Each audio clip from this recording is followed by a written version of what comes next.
akan membahas yang paling dasar ya teman-teman ya, terkait dengan penelitian di bidang kesehatan. Apa saja sih sebenarnya yang perlu kita ketahui tentang sebuah data begitu ya, karena data ada banyak jenisnya begitu, dan juga dengan perbedaan-perbedaan jenis data itu akan mempengaruhi penentuan analisis metode yang akan kita gunakan untuk kedepannya gitu. Oke, sebelum kita menuju ke materi, saya ingin teman-teman untuk bisa menjawab tiga pertanyaan. Pertanyaan yang pertama itu bisa dijawab di kolom chat ya, teman-teman ya. Menurut teman-teman, benar atau salah? Jenis data itu ada dua, yaitu kuantitatif dan kualitatif.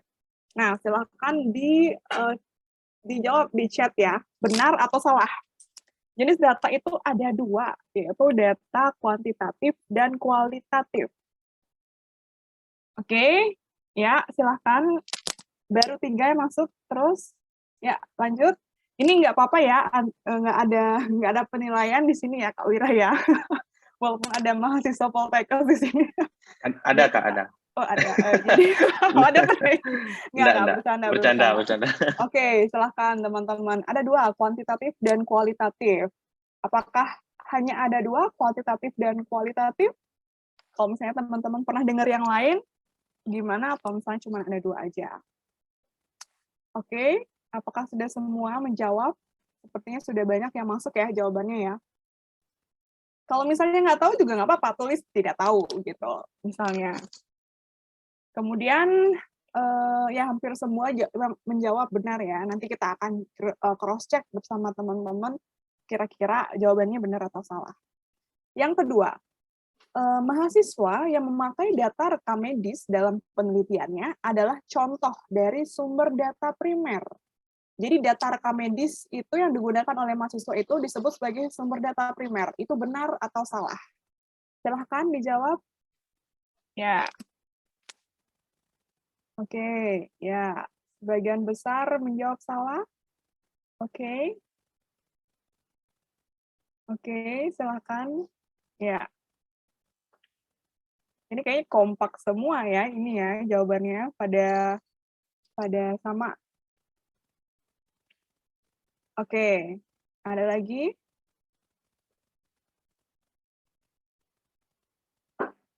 Nah, mahasiswa yang memakai data rekam medis, apakah itu contoh dari sumber data primer? Oke, sudah semua kah menjawab? Oke, kayaknya nih hampir semua sama ya jawabannya ya. Oke, nanti kita akan cross-check apakah jawabannya sesuai atau tidak. Pertanyaan yang terakhir buat teman-teman. Jenis kelamin atau data jenis kelamin itu adalah data kategori ordinal. Benar atau salah? Jenis kelamin adalah jenis data ordinal. Benar atau salah? Wah, kayaknya udah pada pinter-pinter nih Kak Wira ya. Jadi mungkin akan nge-refresh lagi nih, kira-kira apakah sesuai atau enggak nih. Ya, kayaknya sudah pada terpaparkan gitu ya, beberapa jenis-jenis data. Oke, sip. Hampir sama semua jawabannya. Jadi mungkin nanti kalau ada pertanyaan yang membingungkan di sini teman-teman silahkan diingat ya dan langsung dijawab, bukan dijawab, langsung ditanyakan gitu ke narasumbernya nanti kalau misalnya ada yang ke-skip dijawab oleh narasumber. Oke, ada lagi nggak jawabannya? Kira-kira jenis kelamin itu data ordinal itu benar atau enggak ya gitu. Oke, ya terima kasih teman-teman jawabannya. Kalau misalnya ada yang belum jawab dan akhirnya menemukan jawaban, ya silahkan di chat aja ya, di kolom chat. Jadi saya tidak akan membahas dulu nih, karena akan sekalian dibahas oleh teman-teman saya nih nanti gitu ya. Oke, jadi sebelum kita menuju membahas mengenai data, tentu kita mesti tahu dulu gitu ya teman-teman. Bagaimana, apa sih sebenarnya esensi atau faedah dari sebuah penelitian gitu. Mungkin langsung saja saya persilahkan teman saya Kak Wira untuk sharing begitu ya. Nah Kak Wira kan dosen ya Kak Wira ya. Kenapa sih sebenarnya Kak Wira kalau kita kuliah gitu terus belajar itu tuh hasil akhirnya itu sebuah penelitian sih gitu, atau mungkin bisa dijelaskan penelitian itu kayak gimana? Silahkan, Kak Wira. Ya, mungkin gini Kak, sebelum ke pengertian gitu ya, itu udah gini banget kan, pasti mungkin teman-teman udah banyak yang tahu, Bapak-Ibu udah banyak yang tahu ya. Kira-kira mungkin selain pengertiannya itu yang terlintas di pikiran Bapak Ibu apa sih? Mungkin satu kata boleh ya, kayak maksudnya penelitian tuh, baru dengar kata penelitian tuh apa sih yang terlintas, tapi bukan pengertiannya ya Bapak Ibu. Kira-kira bisa nggak ditulis di kolom chat ya? Mungkin ya kayak boleh kayak gitu ya. Ya, boleh. Ingin tahu sih Berarti dulu. first impression-nya ya, Kak Wira Oh, ya. oh, Saat apa itu? mendengar kata penelitian, apa sih Oh, kata yang terlintas di benaknya teman-teman gitu? satu kata aja. Ya, satu kata. Ilmiah, oke. Ilmiah. Itu ada yang Ya. bilang ilmiah. Ada lagi nggak yang terlintas? Data. Oh ya, oke, masuk akal. Sebuah usaha. Nah, ini menarik nih. Pengujian. Oke, ada dua kata. Penelitian dan dugaan. Ada lagi nggak? Ilmiah, tadi menarik. Ada sebuah usaha juga.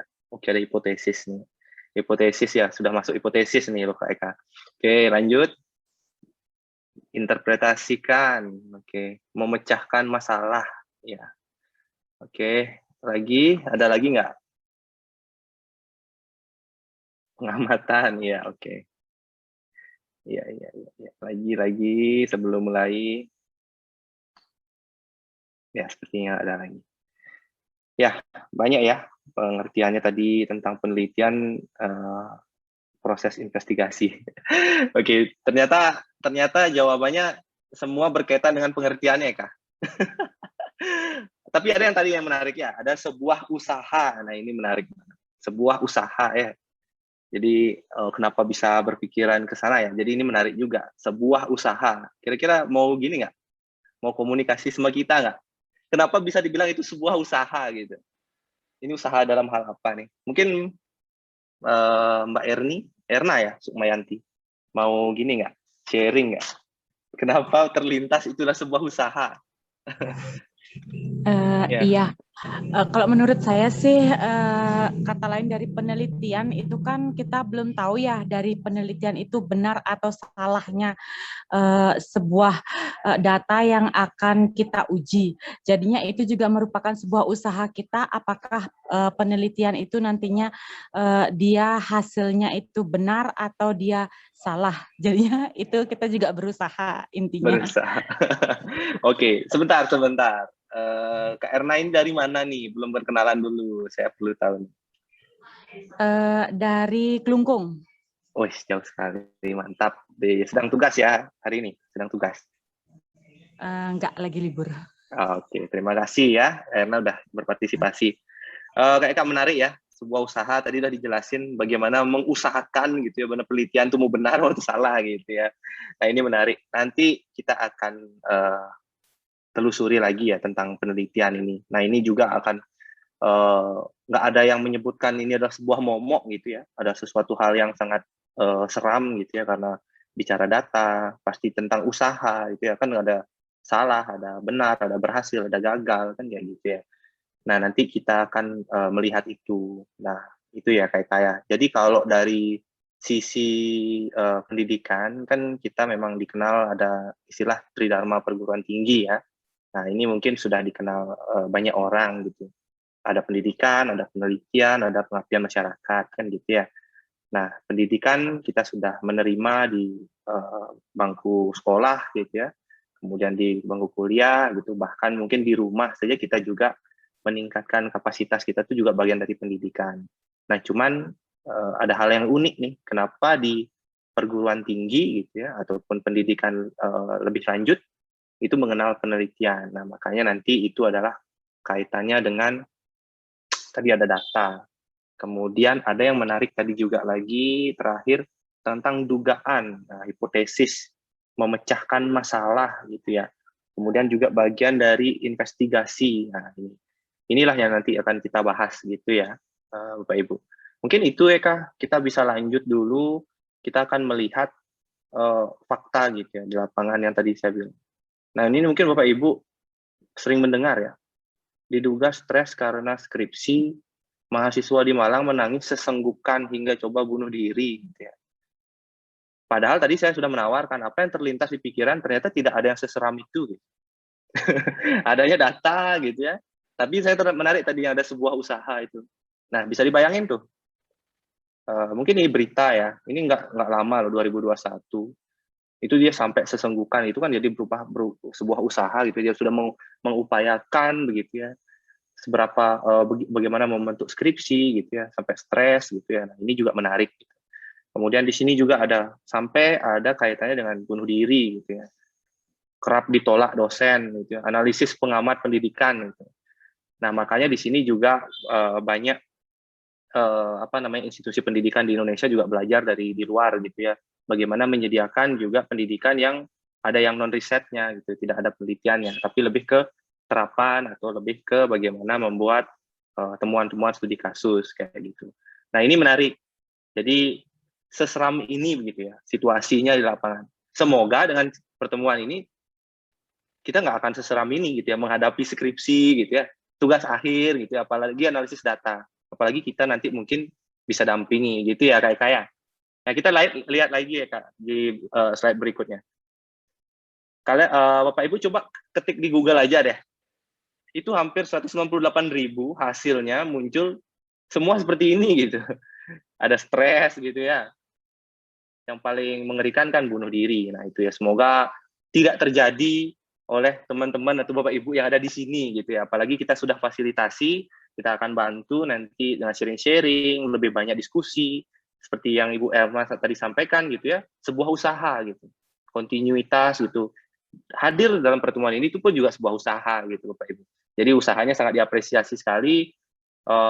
Keinginan belajar Bapak Ibu itu tinggi gitu ya, sharingnya itu tinggi gitu. Nah, kita lanjut, Kak.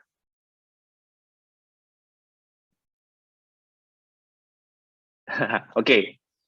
Tadi di berita-berita itu serem, semua seram gitu. Tapi kenapa dia bisa gitu ya? Dan uniknya lagi 3045 lembar gitu ya.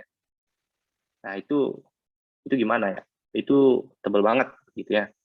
Bahkan mungkin kalau dibagiin sama penguji 3000 dikali 3 jilid belum ya, berat gitu ya.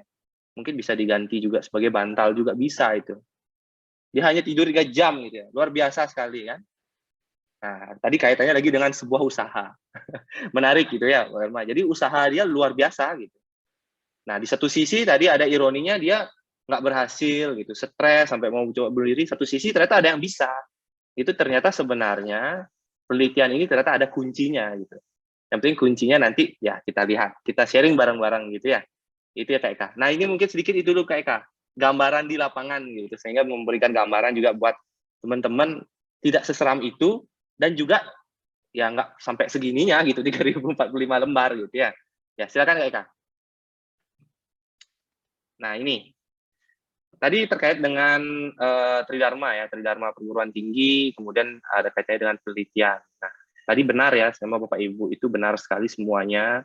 Bahkan sebenarnya tidak perlu lagi menjelaskan pengertian lagi gitu ya, apa penelitian itu. Jadi benar terkait dengan mungkin kalau dengar-dengar dulu menyusun gitu ya, menyusun skripsi, menyusun proposal, nah itu ya, berdasar dari kata menyusun ya.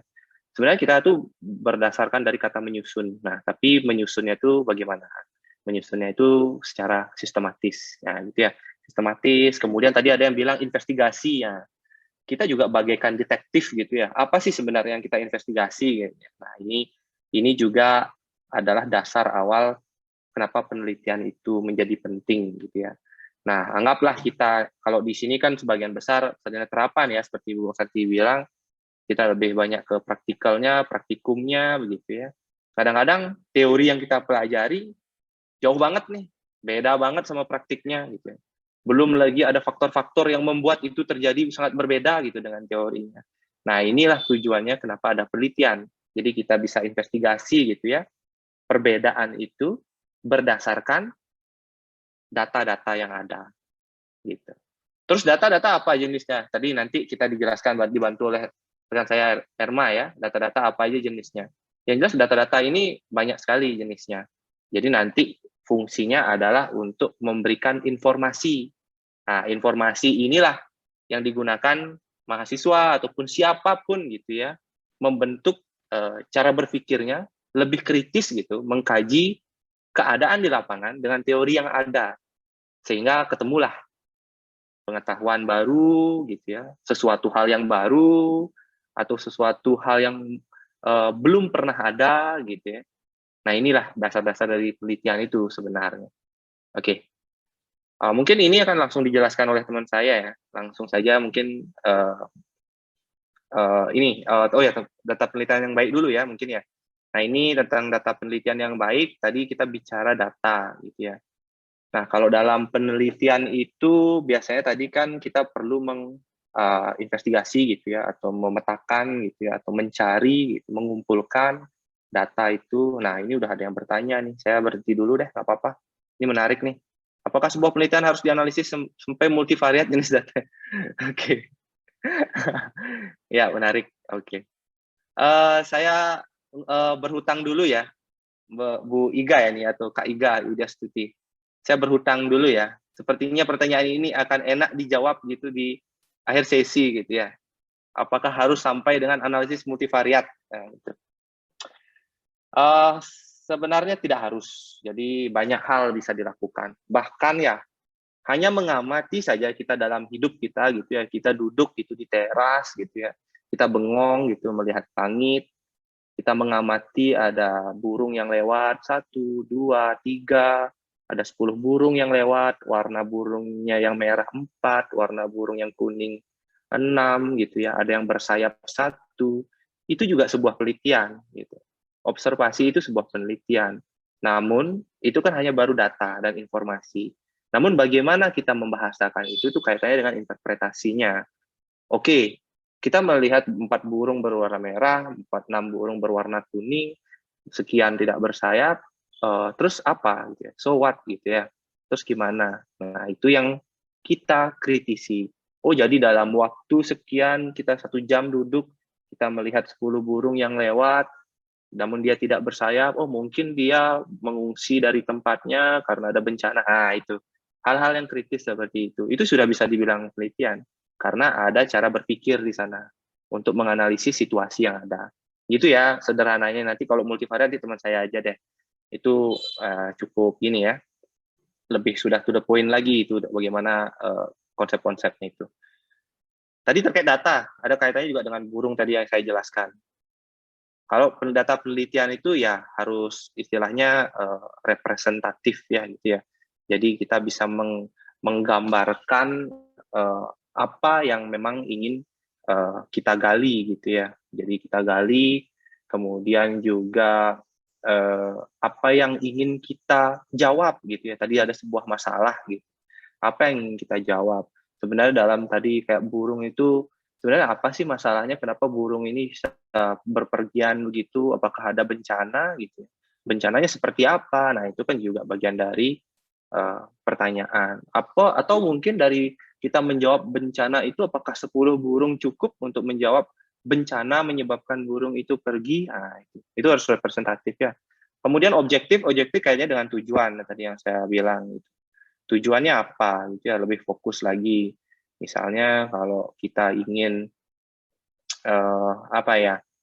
ingin membuktikan bahwa bukan skripsi kok yang membuat kita stres. Nah, gitu. Kita harus menggali itu lagi. Apakah ada faktor-faktor lainnya gitu ya, sehingga ternyata bukan skripsi yang membuat kita itu stres. Jangan-jangan karena uang jajan kurang gitu. Nah, itu lebih objektif gitu ya, sesuai dengan tujuannya, menggali itu gitu, bukan membahas uang jajannya yang kurang gitu, atau mungkin nominalnya harus segini segitu. Nah, jadi bagaimana mengintervensi membuktikan bahwa skripsi itu buat stres nggak? Nah, kemudian relevan. Nah, ini juga menarik ya, Bapak Ibu. Kadang-kadang kalau relevan ini kan kaitannya sama sesuatu yang ada sekarang gitu ya, yang bisa menjawab permasalahan gitu ya. Misalnya kayak tadi saya bilang kayak skripsi membuat stres gitu ya. Tapi yang kita jawab itu adalah ternyata uang sakunya yang kita bahas gitu.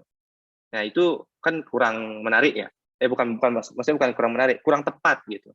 Jadi kalau kita bahas uang sakunya gitu, habis itu faktor orang lainnya gitu. Padahal inti dari sebenarnya itu data yang kita ingin cari itu adalah data yang membuat mahasiswa itu stres.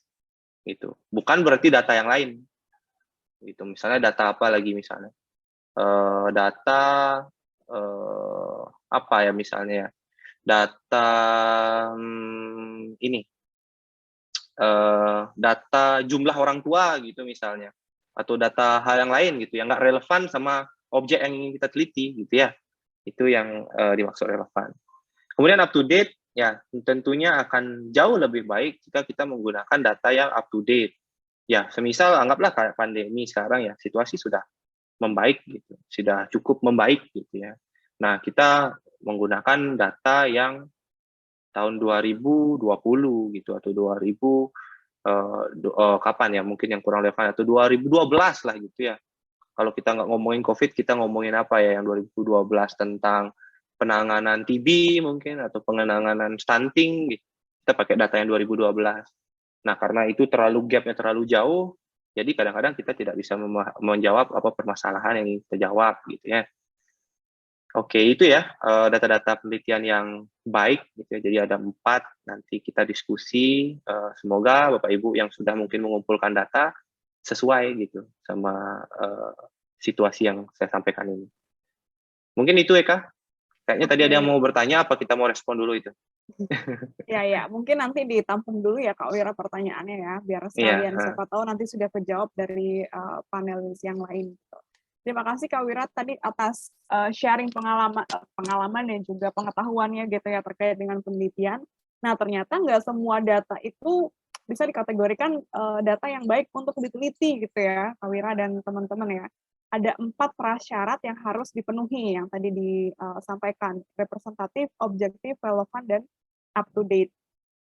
Jadi dari segitu banyaknya data yang ada, apalagi Bapak Ibu dan juga teman-teman yang sudah praktisi kesehatan di rumah sakit, di puskesmas, di klinik, apotek segala macamnya itu pasti setiap harinya itu berhadapan dengan data gitu. Nah, dan mungkin bingung apakah data ini bisa digunakan atau enggak gitu ya, dan apakah dengan data yang Bapak Ibu dan teman-teman punya itu kira-kira jenis penelitian atau metode analisis datanya itu menggunakan apa ya? Nah, sekarang kita akan loncat ke Kak Erma. Halo Kak Erma. Hai. Kak Erma akan membahas tentang tipe data penelitian. Silakan Kak Erma. Oke, terima kasih ya teman-teman dan Kak Eka. Ya, karena terkait dengan tadi ya, penelitian itu kan menghasilkan sebuah data ya. Kita pasti mencari data untuk menjawab suatu penelitian. Jadi, kalau data itu sebenarnya bisa dibedakan misalkan dari tipe atau jenisnya. Itu biasanya dibagi menjadi 2. Jadi teman-teman tadi sudah banyak yang benar ya menjawab kalau data itu berdasarkan tipe atau jenisnya dibagi menjadi 2, yaitu data kualitatif dan data kuantitatif. Jadi kualitatif itu lebih ke arah pernyataan atau kondisi di lapangan yang dijabarkan dengan kata-kata. Sedangkan data kuantitatif itu lebih berupa angka. Jadi data kuantitatif itu bisa dibagi jadi 2, data diskrit, hasil perhitungan. Misalkan perhitungan ini adalah perhitungan BMI atau IMT, itu kan dapatnya dari hitungan tinggi badan dan berat badan. Sedangkan berat badan dan tinggi badan itu termasuk data kontinu, di mana itu merupakan data hasil pengukuran yang kita dapatkan dari suatu sampel atau individu yang kita jadikan responden. Nah, kalau data itu sendiri berdasarkan sumbernya, itu ada data primer dan data sekunder. Nah, data primer tadi itu contoh soalnya kan adalah rekam medis, tapi dijawabnya salah. Iya, karena yang menggunakan adalah mahasiswa. Kenapa itu disebut data sekunder? Karena data hasil rekam medis yang diperoleh oleh mahasiswa itu adalah data yang sudah ada, yang cukup lama pasti sudah ada di rumah sakit. Jadi bukan data yang baru dikumpulkan oleh mahasiswa itu. Jadi itu dikategorikan sebagai data sekunder. Sedangkan kalau data primer itu lebih ke arah data-data yang memang dikumpulkan oleh peneliti itu sendiri. Misalkan mahasiswa melakukan penelitian, membuat proposal, terus menyebarkan kuesioner. Nah, hasil data dari kuesioner yang dia sebarkan itu berupa data primer seperti itu.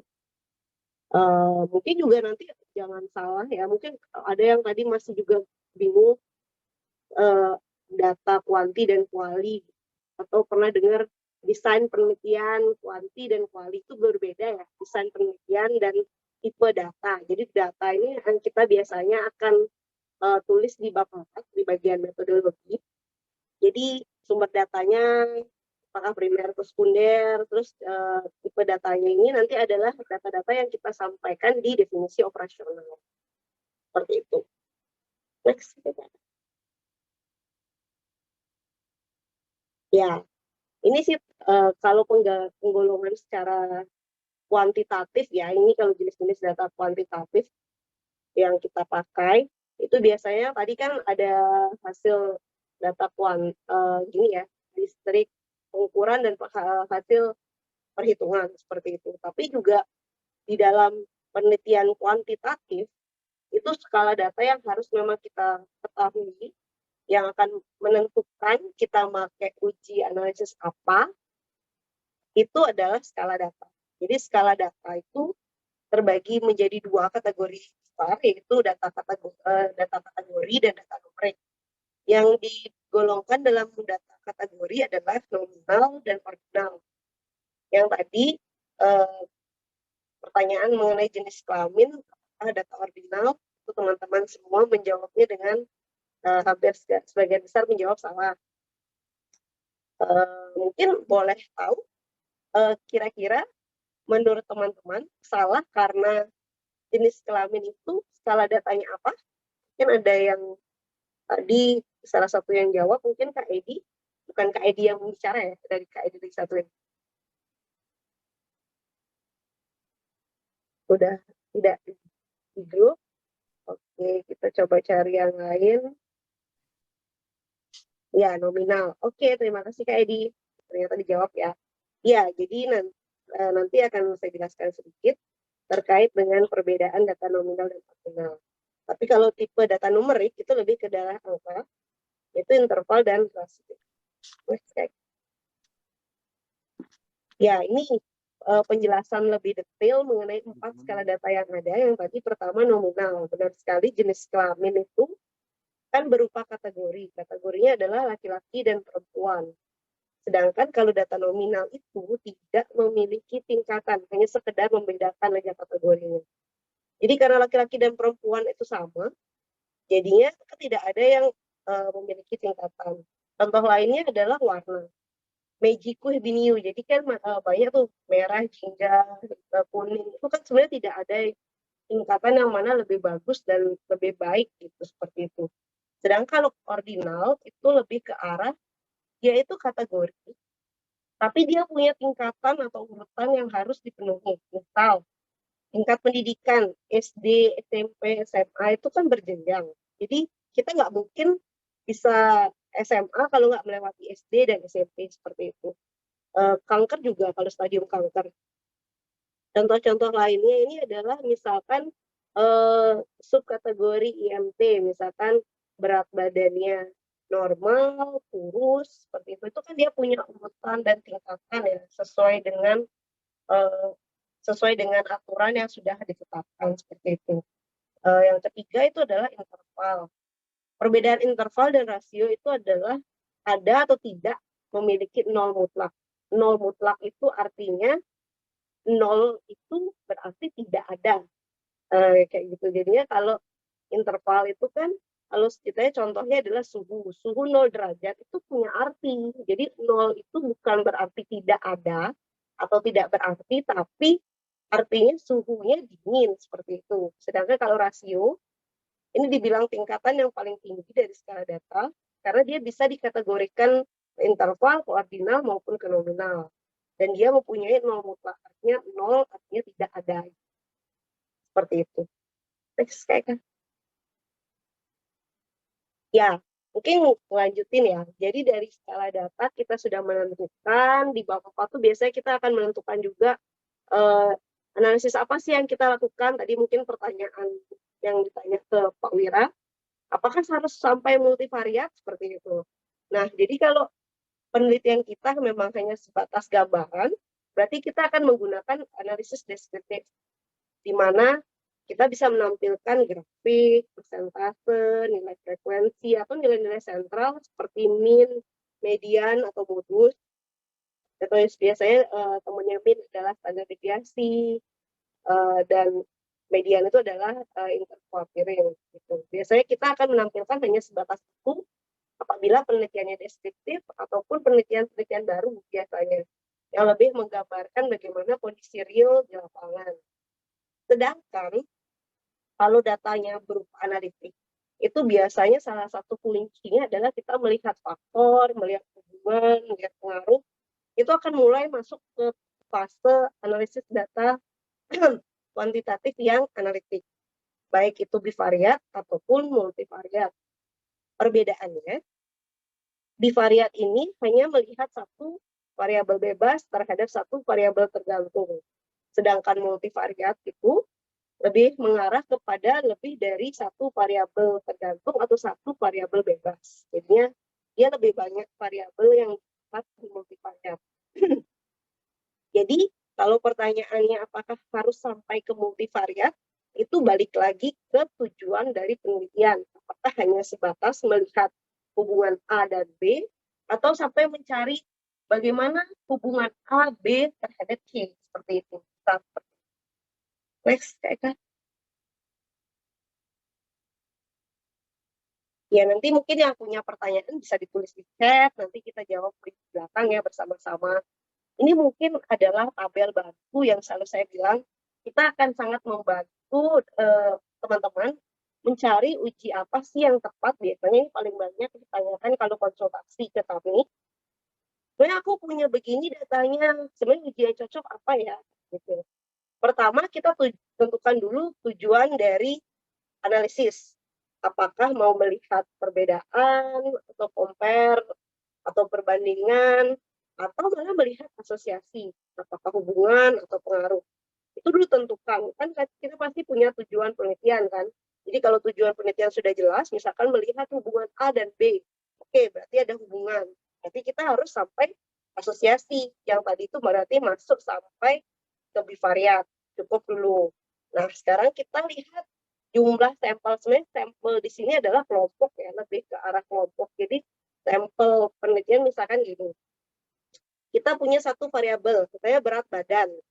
Nah, kita cuma lihat satu, terus kita bandingkan dengan standar. Misalkan kita bandingkan dengan nilai yang sesuai dengan Depkes atau yang ditentukan WHO. Berat badan sekian, masuk dalam apa. Berarti kita cukup berkutik di sini aja nih ujinya. Kalau datanya tetap berupa angka, kita pakai Butnos of it. Kalau nanti datanya ordinal, kita bisa pakai Kolmogorov. Atau nanti nominal, bisa pilih kayak gitu. Terus kalau misalkan jumlah variabelnya satu, tapi dilihat dua kali, misalkan kita mau melihat pretest dari nilai pengetahuan murid mahasiswa. Yang pertama pre-nya dikasih, dites, terus dilakukan intervensi, terus dites lagi pada orang yang sama. Jadi kan sebenarnya variabelnya sama, sama-sama pengetahuan dan orang yang sama, tapi diuji dua kali. Maksudnya pre dan post. Jadi kalau datanya interval atau rasio, bisa pakai priority test, tapi dengan syarat data berdistribusi normal. Atau nanti kalau datanya nggak berdistribusi normal, dan skalanya juga mungkin ordinal, kita bisa pakai uji Wilcoxon. Tapi kalau datanya nominal, jadi kita bisa pakai McNemar seperti itu.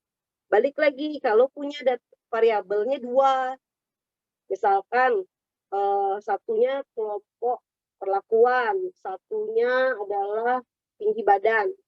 Terus mau lihat apakah ada perbedaan tinggi badan kelompok A dan tinggi badan kelompok B. Nah, kalau datanya normal, kita bisa pakai uji independen t-test. Kalau datanya tidak normal dan masih numerik, itu bisa pakai Wilcoxon.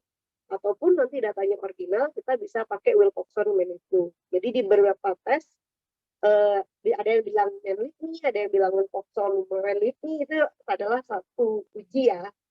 Kadang di analisis SPSS atau aplikasi lainnya juga nanti bisa disesuaikan. Tapi kalau datanya nominal, tester atau Fisher, ini biasanya paling banyak analisis Divaria tuh sampai nasi chi-square gitu, karena paling gampang. Karena chi-square itu juga kalau variabelnya 3, misalkan variabelnya tuh 2, misalkan tadi tapi kelompoknya ada 3 gitu. Tapi datanya adalah nominal, misalkan kita melihat apakah ada perbedaan kesukaan warna gitu, kelompok A, B, dan C. Kan warnanya misalkan biru, merah, kuning. Terus kelompoknya A, B, C itu kan lebih dari 2 itu kategori dari variabelnya. Nah, itu bisa menggunakan chi-square. Tapi kalau datanya berupa angka, misalkan apakah dari 3 kelompok itu ada perbedaan dosis obat yang diberikan. Nah, misalkan angka tuh datanya. Kita pakai one way, seperti itu. Sama juga kalau nantinya kita nyari hubungan, terus ya kalau hubungan dan pengaruh itu perbedaannya bukan dari jumlah sampel atau variabelnya, tapi lebih ke arah berapa punya variabel bebas, jenis variabel tergantungnya skala datanya apa, seperti itu. Jadi misalkan hubungan antara tinggi badan dan misalkan status anemia ibu, misalkan seperti itu. Tinggi badan itu angka, kejadian anemia kalau kadar Hb-nya yang diukur berarti angka ketemu angka itu interval atau rasio, misalkan datanya normal berarti yang dipakai adalah korelasi Pearson. Sedangkan kalau datanya nggak normal tapi datanya masih angka, itu bisa pakai korelasi Spearman, seperti itu. Jadi ini adalah beberapa uji statistik yang bisa dipakai sesuai dengan kebutuhan. Sedangkan kalau pengaruh, kalau regresi ini lebih biasanya ditentukan oleh skala data dari variabel tergantungnya. Kalau tergantungnya adalah angka, kita bisa pakai linear. Kalau di ordinal, pakai ordinal. Kalau nominal dengan binari, 2 kategori, kita pakai logistik. Sedangkan kalau nominal lebih dari 2 kategori, kita bisa pakai regresi multinominal. Mungkin itu aja sih, Kak. Kan terkait dengan data dan tipe uji statistiknya. Oke, terima kasih. Ini sudah mulai kayaknya ada asap-asap di kepala. Apa ini Wilcoxon gitu ya, uji parity test. Ada hubungankah dengan Wilcoxon dengan redoxon gitu. Jadi memang jangan khawatir ya teman-teman dan juga Bapak Ibu, nanti kita akan, tapi nggak hari ini, tapi kita akan perdalam lebih dalam lagi gitu ya istilah-istilah yang ini, tapi jangan dibawa pusing dulu karena memang ini adalah tabel yang mungkin bisa di screenshot gitu atau difoto biar nanti bisa mengidentifikasi sendiri kira-kira uji statistik apa sih yang sesuai gitu ya dengan data yang Bapak Ibu miliki. Nah, tadi sudah dibilang oleh Erma bahwa pentingnya untuk mengetahui jenis data dan juga skala data itu akan ngarah ke ini tadi pemilihan uji statistiknya. Nah, tadi Erma juga bilang apakah kalau ini berdistribusi normal datanya pakai ini, kalau nggak berdistribusi normal pakai ini gitu. Nah, apa itu distribusi normal? Nah, mungkin Bapak Ibu ada yang sudah tahu atau yang belum tahu. Nanti kita akan bahas kalau misalnya masih menjadi sebuah pertanyaan gitu ya. Jadi saya akan lempar-lempar aja dulu nih pancingan-pancingan pertanyaannya biar Bapak Ibu dan juga teman-teman bisa menggali lagi kira-kira apa yang masih menjadi pertanyaan gitu ya. Oke, selain itu kita juga sebenarnya perlu mengetahui kira-kira apa saja sih software analisis data kuantitatif dan kira-kira perbedaannya apa. Itu saya panggilkan teman saya, Kak Edi, untuk menjelaskan kira-kira software analisis data kuantitatif itu apa saja dan apakah ada perbedaan atau tidak gitu. Silahkan Kak Edi. Ya, terima kasih Kak Eka. Semoga suara saya jelas ya. Jadi saya bilang selamat pagi karena memang posisi saya lagi nggak di Bali, tapi lagi di belahan dunia lain. Jadi terima kasih untuk teman-teman yang sudah bergabung pada sore hari ini, jam Wita Bali. Jadi melanjutkan apa yang tadi sudah disampaikan oleh Kak Eka, sebenarnya ketika kita analisis data kuantitatif, itu sebenarnya ada banyak software. Atau software itu kan istilahnya aplikasi yang bisa kita gunakan untuk analisis data. Dan ada berbagai macam jenis software, Dan yang biasanya atau umumnya dipakai itu ada SPSS, kemudian Excel, dan Stata. Sebenarnya Excel ini bisa memberikan output analisis data juga seperti korelasi atau regresi, tetapi sangat jarang dipakai untuk analisis data yang agak advance. Dan kemudian ada SPSS yang mungkin beberapa orang sangat familiar dengan SPSS, dan juga ada Stata. Jadi kalau membandingkan antara SPSS, Excel, dan Stata, lebih banyak orang pakai SPSS karena lebih mudah digunakan untuk analisis data dibandingkan Excel. Kemudian jika kita bandingkan antara SPSS dan Stata, ada beberapa orang yang memilih menggunakan Stata karena memang lebih user friendly atau orang-orang lebih nyaman memakainya karena lebih simple, dan selain itu outputnya lebih cepat dibandingkan SPSS. Dan kemudian kalau di Stata hanya memberikan output hasil analisis yang kita butuhkan saja. Dan bagi beberapa orang yang biasanya analisis data dalam jumlah besar atau observasinya besar, cenderung memilih menggunakan Stata karena lebih user friendly untuk mengakomodasi keperluan analisis data atau sampel yang besar. Mungkin bisa lanjut Kak Eka. Ya, jadi mungkin karena keterbatasan waktu juga, jadi tidak akan panjang lebar saya jelaskan terkait dengan langkah analisis dasar. Jadi yang penting tentunya yang perlu kita ketahui adalah kita harus tahu fokus penelitian kita, yaitu menentukan tema dan tujuan penelitian. Karena ibarat sebuah rumah ya, jadi kalau tema dan tujuan penelitian itu bagaikan fondasi sebuah rumah. Jadi kalau misalnya fondasinya sudah tidak kokoh dari awal, otomatis rumahnya gampang roboh. Sama seperti penelitian, kalau misalnya tema atau tujuannya tidak jelas, itu akan sangat mudah sekali penelitian tersebut dikritik ataupun dibatalkan ataupun dinilai sebagai sesuatu yang tidak layak karena tema tujuannya tidak jelas, seperti itu.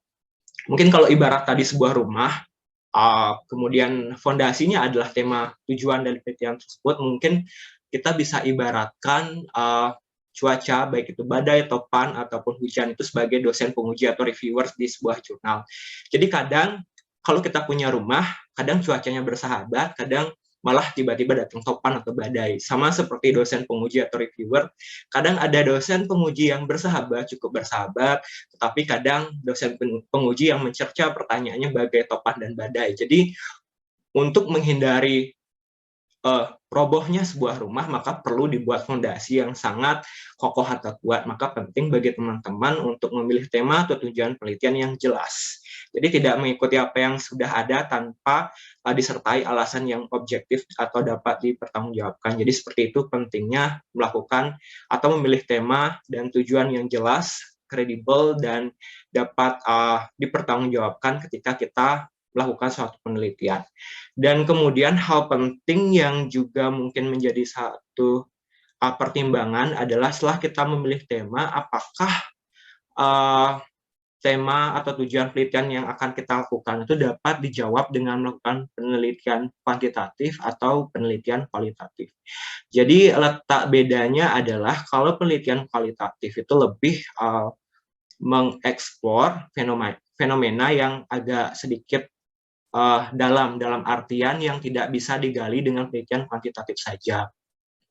Dan beberapa contoh penelitian kualitatif, misalnya kita ingin mengeksplorasi bagaimana mungkin proses pengobatan pada orang dengan HIV/AIDS atau pengguna nafsa, yang tentunya cara mengambil sampelnya itu agak beda dengan penelitian kuantitatif karena memang agak susah, karena mereka adalah kelompok yang hidden population atau populasi tersembunyi, sehingga melakukan penelitian pada kelompok tersebut memang banyak menggunakan pendekatan kualitatif.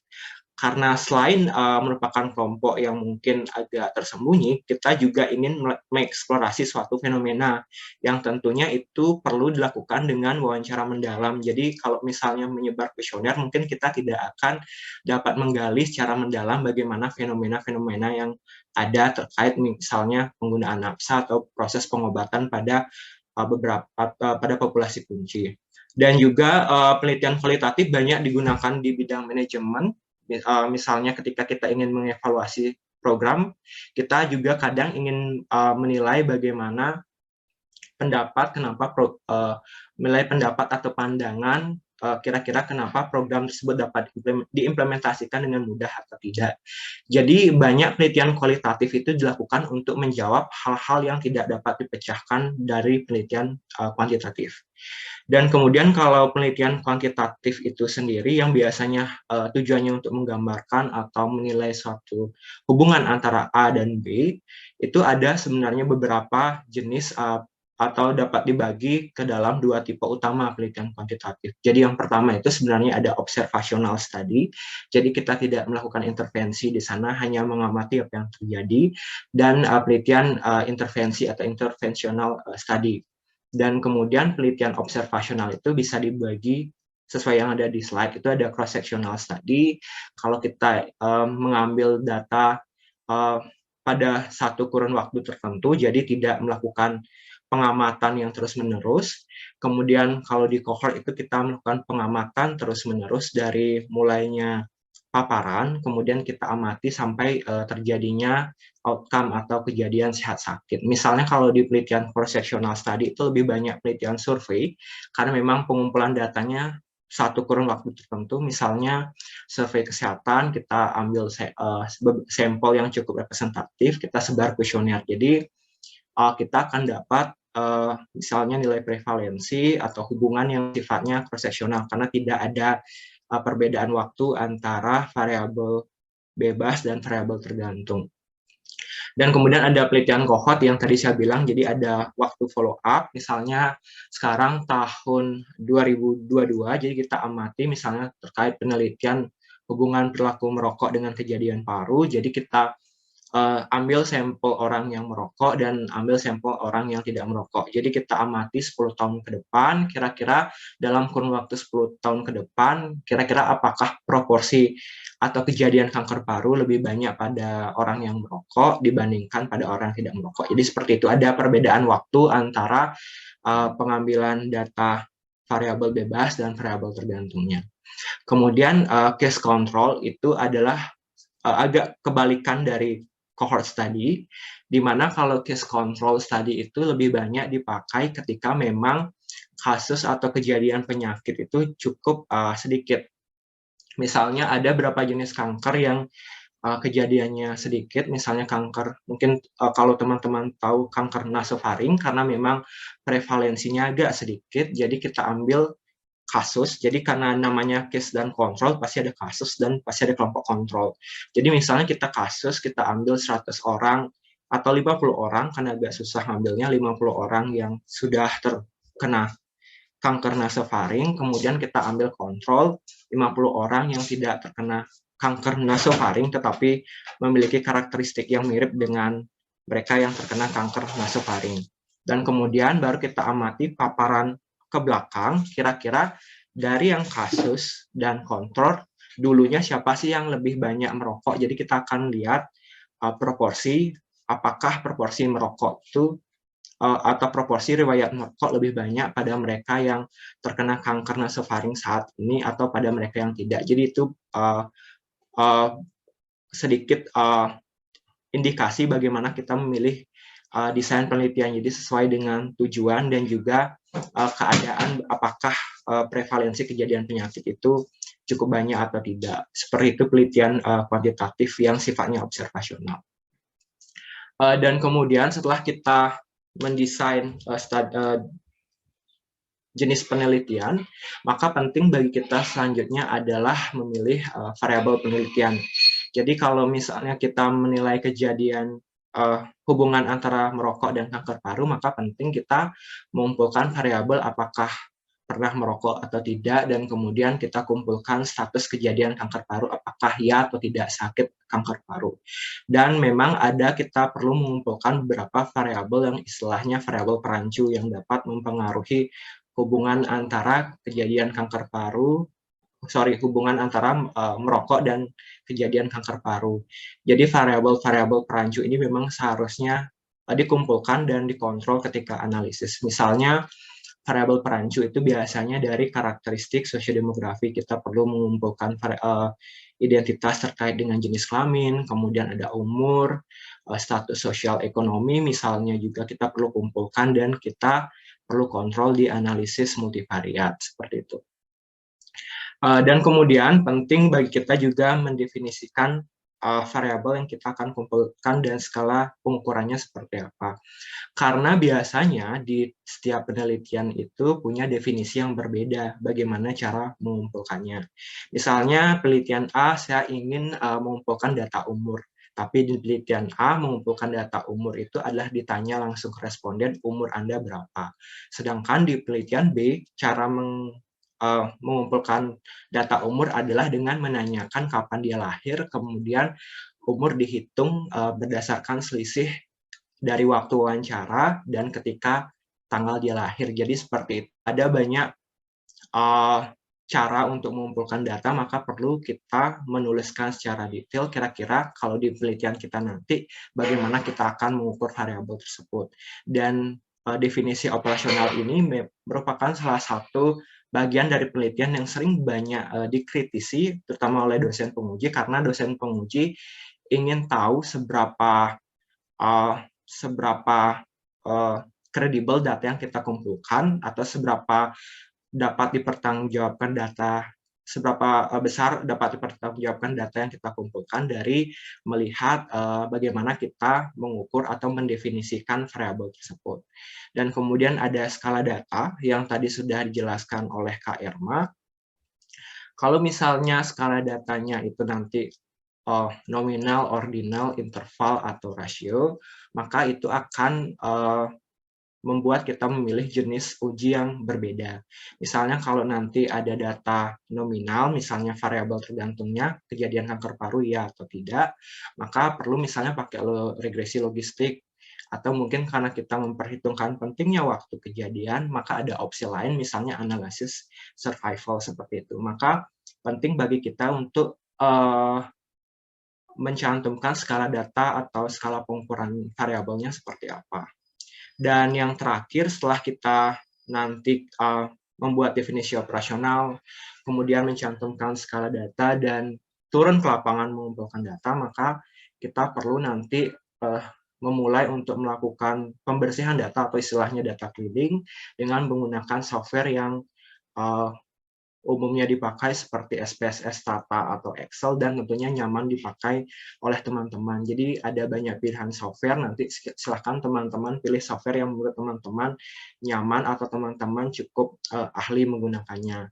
Dan nanti setelah tentunya analisis data, maka penting nanti data disajikan dalam bentuk tabel dan tentunya nanti data tersebut perlu dikonsultasikan lebih lanjut hasil penelitiannya mungkin kepada dosen pembimbing atau teman sebaya atau kolega untuk memperoleh feedback apakah proses analisis yang dilakukan sudah benar atau tidak, seperti itu. Mungkin itu yang dapat saya tambahkan ya Kak Eka. Oke, Ya, terima kasih Kak Edi.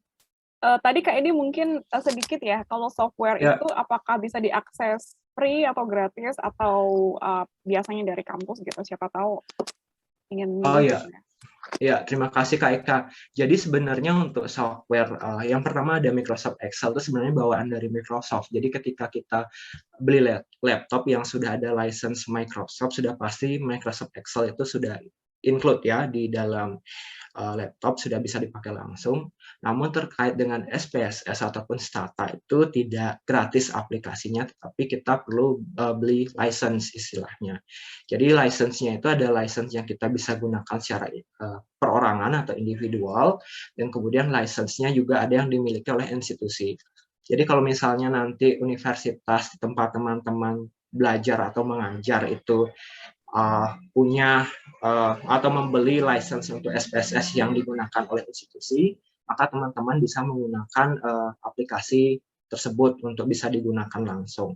Tetapi kalau misalnya buruknya adalah mungkin institusinya tidak punya software ini, maka teman-teman bisa membeli license untuk menggunakan software tersebut di website resmi software tersebut. Seperti itu Kak Eka. Oke, sip. Siap, terima kasih banyak Kak Edi, Kak Wira, dan juga Kak Erma yang kebetulan Kak Erma izin duluan gitu ya, karena ada keperluan mendadak gitu. Wah, seru banget ya, teman-teman. Semoga apa yang disampaikan oleh rekan-rekan saya memberikan pencerahan begitu kepada teman-teman dan juga tidak hanya pencerahan terkait dengan data yang teman-teman ingin lakukan atau penelitian yang ingin teman-teman lakukan, tapi mungkin juga membuat nambah pusing karena indikasi nambah pusing berarti nambah hal yang difikirkan gitu ya. Oke, di sini juga sudah ada beberapa pertanyaan yang masuk di kolom chat kita dan juga sudah dijelaskan dan dijawab langsung gitu ya oleh salah satu narasumber kita. Mungkin saya bacakan. Yang pertanyaan pertama itu dari Kak Iga Widya Stuti gitu ya, terkait dengan, tunggu dulu, dia. Oh ya, regresi logistik gitu. Nah, regresi logistik ini tadi juga Erma sudah secara langsung ngechat gitu di chat, kolom chat menjelaskan kalau regresi logistik itu digunakan untuk melihat pengaruh satu variabel bebas terhadap satu variabel tergantung atau pengaruh lebih dari satu variabel bebas terhadap satu variabel tergantung, di mana syaratnya adalah skala data variabel tergantung adalah binari kategori, dua kategori. Misalnya, melihat pengaruh umur dan jenis kelamin terhadap kejadian stunting. Stuntingnya berarti stunting atau tidak, gitu ya. Kira-kira Kak Iga Widya Stuti apakah sudah jelas atau perlu penjelasan lebih lanjut lagi? Kira-kira Kak Iga Widya Stuti? Sudah jelas ya sepertinya ya. Oke. Oke, ya mungkin mungkin Edi atau Wira bisa jelasin nih, karena mungkin ada yang selain Kak Iga Widya Stuti gitu ya, buat teman-teman yang baru banget gitu terjun ke dunia penelitian atau belum dapat materi terkait dengan statistika gitu. Apa sih variabel bebas? Apa sih variabel tergantung gitu ya? Mungkin ada sedikit overview penjelasan dikit biar kita sama-sama satu persepsi yang disebut sebagai variabel bebas dan variabel tergantung itu apa. Boleh Kak Edi atau Kak Wira? Oh Eka, mungkin nanti itu Edi yang jawab ya. Oke. Saya Oke, makasih. Enggak, bukan itu Edi. Maksudnya saya mau merespon ini dulu. Ini kayaknya kelewat Eka. Jadi Iga kayaknya nanyain tentang data rasio itu ya kan, tentang umur. Nah, ini juga mungkin Iga sempat nanya. Makanya tadi saya melempar berikutnya ke Edi gitu. Nah, ini untuk memastikan ini. Jadi membantu menjawab ya Iga tentang ini. Sebenarnya ini tadi ada Pak Edi Kurniawan ya juga sudah membantu menjawab gitu. Jadi di pertanyaannya tentang umur itu skala data. Nah, untuk data umur, rentang umur gitu ya. Skala datanya apa, Kak? Gitu. Nah, kemudian Kak Edi jawab rasio ordinal gitu ya. Kemudian di sini bisa jadi rasio. Oke. Kalau yang dimaksud rentang umur itu, kalau misalnya umur itu dia tidak dikelompokkan gitu. Jadi data umurnya itu macam-macam gitu ya, dari angka umur 14 atau 14 sampai 59 tahun gitu ya. Tanpa adanya pengelompokan, itu benar, itu rasio gitu ya. Jadi tanpa ada pengkelompokan umur. Nah, pada saat di sini Iga bilang rentang umur, nah saya perlu klarifikasi atau konfirmasi lagi. Rentang umur ini berarti Iga maksud adalah membuat kelompok gitu kan. Nah, biasanya kan sering digunakan tuh rentang umur, remaja, dewasa, lansia gitu kan. Nah, itu biasanya itu sering digunakan. Jadi itu memang sudah tepat. Jadi memang jawabannya ordinal jika dilakukan pengkelompokan.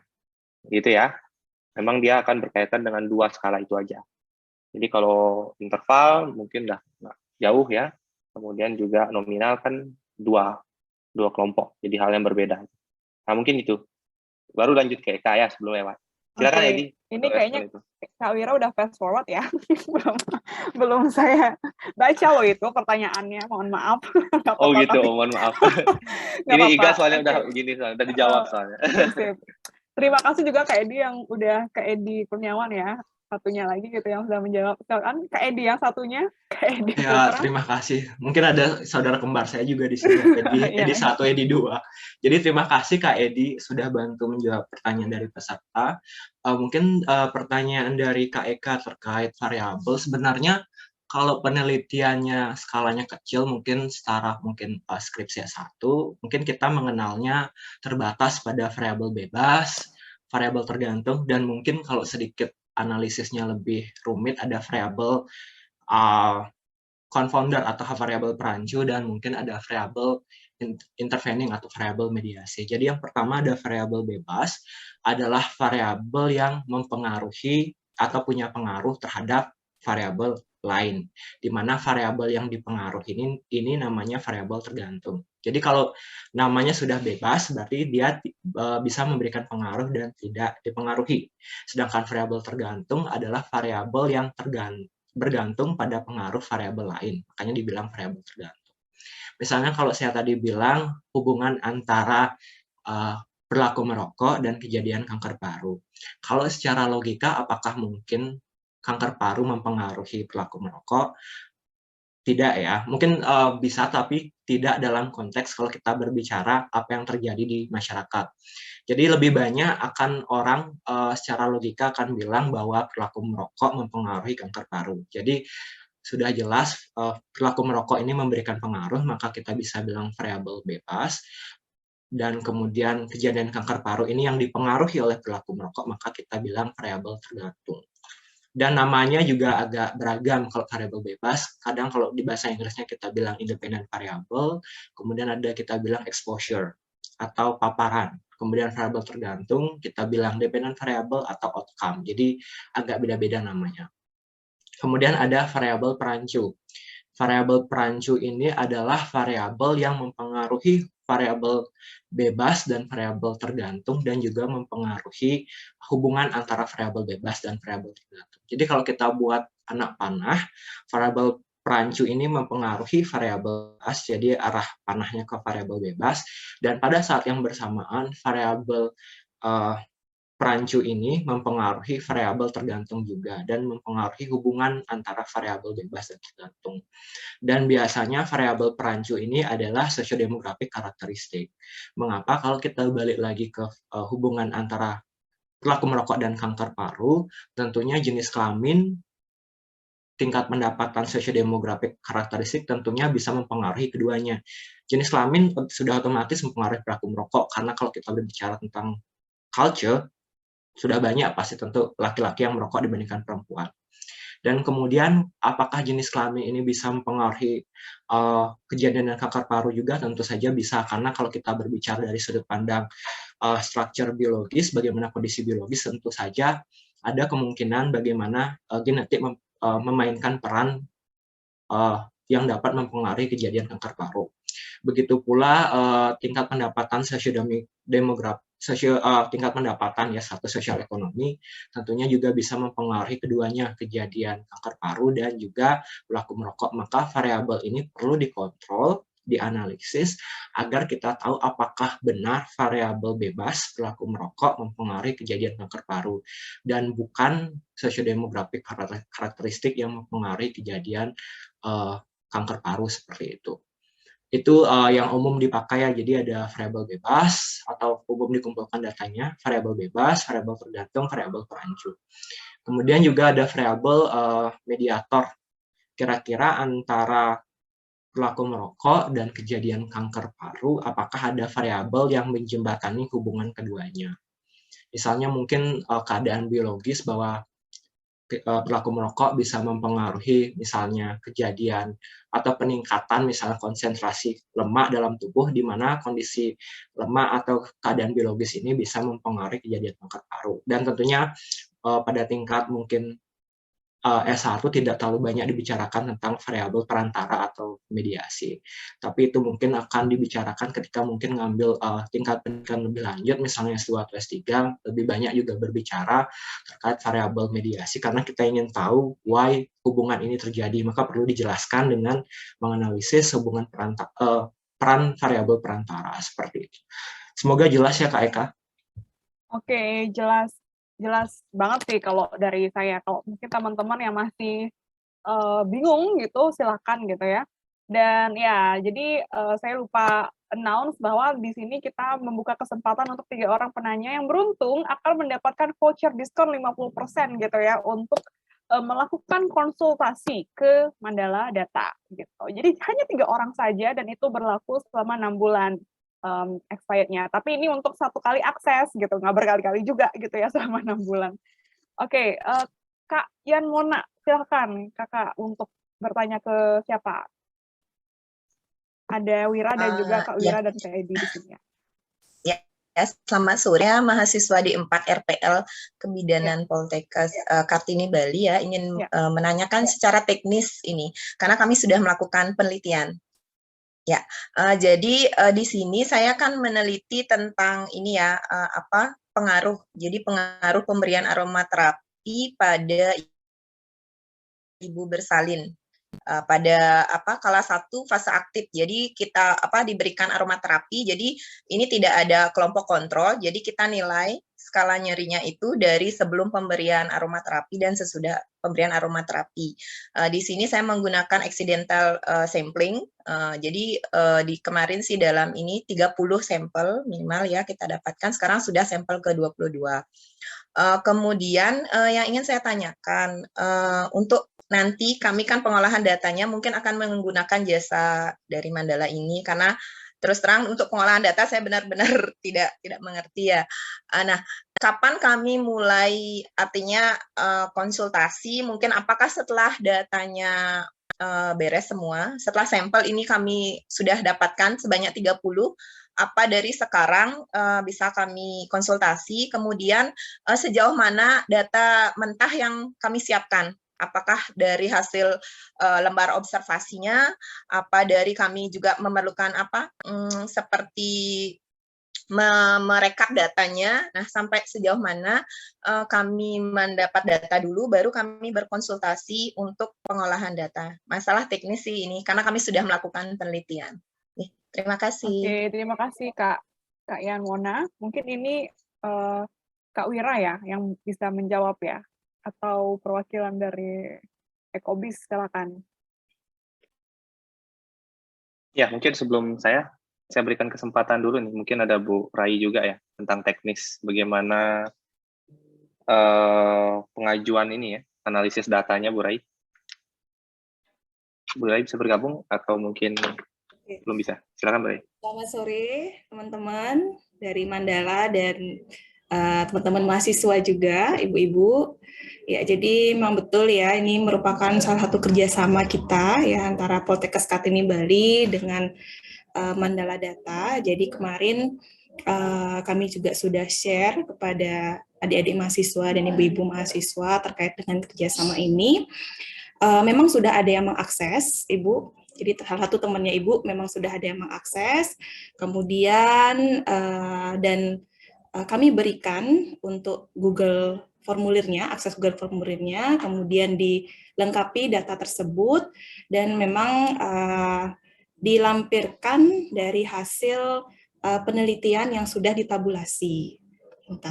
Jadi setelah mengakses Google Formulir tersebut dan mengupload ya data Excel-nya, data hasil tabulasinya, nanti baru akan berkonsultasi dengan teman-teman di Mandala Data. Mungkin sejauh itu ya untuk secara teknisnya ya. Kemudian mungkin dari Mandala mungkin bisa menambahkan untuk kelanjutannya bagaimana, Pak Wira, silakan. Ya, oke. Ya, makasih Bu Rai. Ya, jadi Bu Yan Mona, terima kasih sudah bertanya. Tadi juga Bu Yan Mona juga sudah menjelaskan tentang judulnya juga ya. Tapi mungkin nanti kita bisa lebih detail lagi gitu ya tentang pengaruh aromaterapi sama ibu bersalin ini. Cuman mungkin yang pertama tadi kan sudah dijelaskan ya apa yang memang perlu dikumpulkan gitu ya. Tadi nanti akan ada link Google Form Bu Yan Mona, nanti mungkin Ibu bisa lengkapi di sana dulu apa yang diperlukan. Kemudian data apa saja gitu ya. Tadi saya nangkap Ibu menggunakan incidental sampling dan juga memang kayaknya memang belum semuanya gitu ya. Belum semua terkumpul. Nah, jadi harapannya sih kalau bisa data itu sudah dikumpulkan semua dulu gitu ya. Nanti untuk penyampaian ke kitanya nanti bisa berupa Excel gitu ya. Jadi tidak perlu di analisis ataupun diotak-atik gitu. Silakan dikirimkan jadi berupa masif data mentahan saja gitu.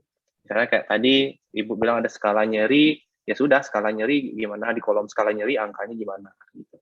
Kemudian apa nanti di pengaruh aromaterapinya ataupun bagaimana persepsi ibu bersalinnya, silahkan nanti di kolom Excel itu saja. Nanti dikirimkan itu, kemudian juga nanti ada informasi-informasi yang jika kurang gitu ya di Google Form, nanti kita akan bisa hubungin gitu ya. Mungkin kita perlu tahu definisi operasionalnya gitu ya, biar kita tidak salah mengartikan, apakah ini akan dibuat kelompok, ataupun bagaimana nanti tujuan penelitian Ibu, nah itu nanti kita akan sesuaikan. Ya mungkin itu Bu Yanmona, atau mungkin dari teman-teman Mandala lainnya ingin menambahkan, silakan. Gimana Bu Yanmona, apakah sudah Ya, jelas? berarti penjelasannya? ini ya, selesaikan dulu penelitiannya, kemudian kami buat tabulasi datanya, baru kami ini kirimkan untuk pengolahan datanya. Ya, Ya, betul. Jadi sudah bisa jelas, dikirim. terima kasih. Ya. Ya, bisa dikirimkan kalau sudah selesai dan juga bisa dalam bentuk Excel-nya, Bu. Jadi raw datanya gitu ya, yang lengkap itu bisa biasanya sih raw datanya dalam bentuk Excel tuh nanti bisa dikasih tahu gitu istilahnya.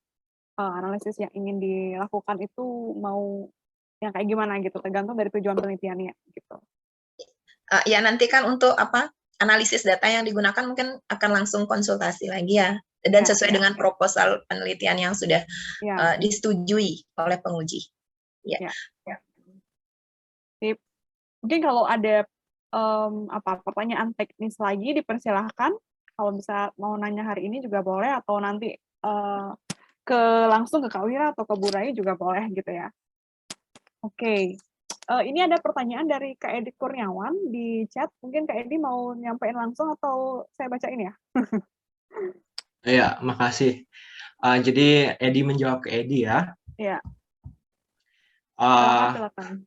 Jadi bagaimana cara mudah membedakan variabel antara dan variabel perancu?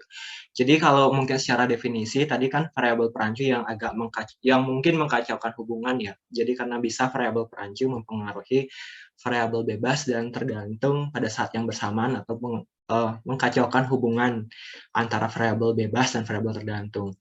Dan bedanya adalah variabel perantara atau kita bilangnya mediator atau variabel mediasi itu letaknya di antara variabel bebas dan variabel tergantung. Dan mungkin salah satu contoh misalnya ketika kita buat penelitian apakah ada hubungan misalnya konsumsi junk food atau konsumsi fast food dengan kejadian kardiovaskular di satu kejadian penyakit kardiovaskuler. Tentunya kita ingin mengetahui kira-kira variabel apa sih yang letaknya di tengah-tengah antara konsumsi fast food atau junk food dengan kejadian penyakit kardiovaskuler. Dan mungkin kalau kita baca literatur, kita akan menemukan seperti misalnya peningkatan kadar kolesterol, tekanan darah, dan juga mungkin peningkatan trigliserida yang dapat menjelaskan kenapa orang yang mengkonsumsi fast food atau junk food itu dapat mengalami kejadian misalnya cardiovascular disease. Jadi itu adalah variabel yang bisa menjelaskan dan letaknya berada di tengah-tengah antara variabel bebas dan variabel tergantung. Beda halnya dengan variabel perancu. Variabel perancu itu tidak letaknya di tengah-tengah variabel bebas dan variabel tergantung, tetapi variabel perancu itu berada di luar variabel bebas dan variabel tergantung yang dapat mempengaruhi hubungan variabel bebas dan variabel tergantung. Jadi kalau kita gambar secara ilustrasi, nanti akan ada variabel bebas, tanda panahnya ke mediator, dan dari mediator tanda panahnya itu ke variabel tergantung. Karena variabel perantara atau variabel mediator ini dipengaruhi oleh variabel bebas, dan setelah itu mediator ini setelah mendapat pengaruh dari variabel bebas akan mempengaruhi variabel tergantung. Jadi jelas ya tanda panahnya seperti itu.